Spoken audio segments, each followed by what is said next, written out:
একসময় পিরোজপুরে কৃষকরা চাষাবাদে দেশীয় জাতের গবাদি পশু লালন পালন করলেও সেখানে এখন গড়ে উঠেছে উন্নত জাতের পশুর খামার।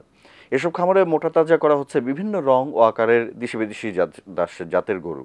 খামার মালিকদের লাভ দেখে অন্যরাও জড়িয়ে পড়ছেন এই পেশায়। পিরোজপুর থেকে শফিকুল ইসলাম মিলনের পাঠানো তথ্য ছবিতে ডেস্ক রিপোর্ট। ওয়ালটন এসিতে ইনস্টলেশন একদম ফ্রি।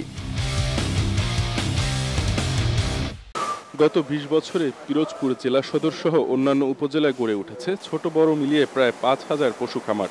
উন্নত যোগাযোগ ব্যবস্থা ও দক্ষিণাঞ্চলের অন্যতম বৃহৎ গবাদি পশুর বাজার ভান্ডারিয়াতে হওয়ায় জেলায় খামারের সংখ্যা দিন দিন বৃদ্ধি পাচ্ছে। খামারে অস্ট্রেলিয়ান ফ্রিজিয়ান, শাহিওয়াল, সিন্ধি সহ বিভিন্ন জাতের গরু মোটাতাজা করতে ব্যস্ত খামারিরা। সারা বছর এসব খামারে কম বেশি পশু বেচা কেনা চললেও কোরবানি ঈদকে সামনে রেখে পশুর বাড়তি যত্ন নিচ্ছেন খামারিরা।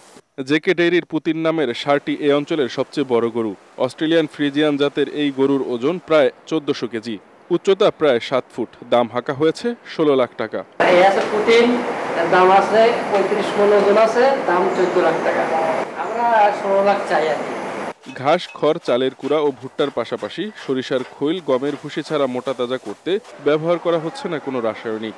তবে বর্তমানে গোখাদ্য, ঔষধ ও শ্রমিকের মজুরি বেশি হয় এবছর আগের মতো লাভের মুখ দেখতে পাওয়া যাবে কিনা তা নিয়ে শঙ্কায় রয়েছেন অনেক খামারি। গরু লালন পালন করে আলহামদুলিল্লাহ খুব ভালোই ছিলাম, লাভ হয়তো চলার মতো, সংসার চলবে। কিন্তু বর্তমানে এই খাবার, গোখাদ্যর যে দাম, এই এত খড় ভুসি, ঔষধ সবকিছুর দাম বৃদ্ধি।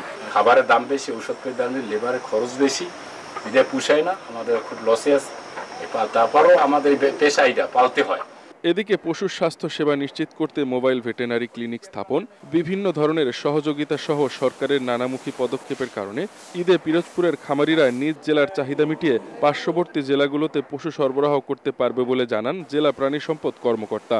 আমরা আশা করি আমাদের নিজস্ব যোগান থেকে আমাদের যে পবিত্র ঈদুল আজহার যে কোরবানি, আমাদের পিরোজপুরের এলাকাবাসী, পিরোজপুরের জনগণ সেই আমাদের নিজস্ব যোগান থেকে কোরবানি দিতে পারবে। এবছর জেলায় কোরবানির ঈদে মোট পশুর চাহিদা ৪০,০০০-এরও বেশি। ৪৬,০০০-এর বেশি পশুর যোগান দিতে সক্ষম স্থানীয় খামারগুলো, যার আনুমানিক বাজার মূল্য ২০০ কোটি টাকা। Bureau report, ATN Bangla.